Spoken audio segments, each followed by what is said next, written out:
ঢাকা সদরঘাট থেকে বরিশালের উদ্দেশ্যে রওনা দিলাম। সাধারণত বরিশালের উদ্দেশ্যে লঞ্চ ভ্রমণের বিকল্প আর কোনো কিছুই হয় না, সর্বদাই লঞ্চকে প্রায়োরিটি দিয়েছি। রাত্রের পরে সকাল হলো এবং সকালের এই ভোর ওয়েদারটা অসম্ভব সুন্দর। বরিশাল নদীবন্দরে চলে এসে আমাদের গ্রামের এরিয়াতে চলে আসলাম। গ্রামের পরিবেশ মানেই অসাধারণ।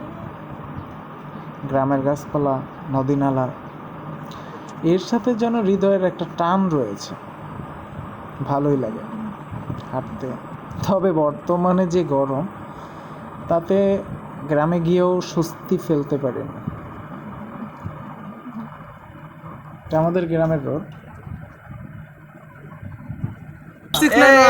সালাম ঈদ একটু মজা করলাম ঈদের সময়, বন্ধু বান্ধব, এলাকার যারা ছিলাম সবাই মিলে।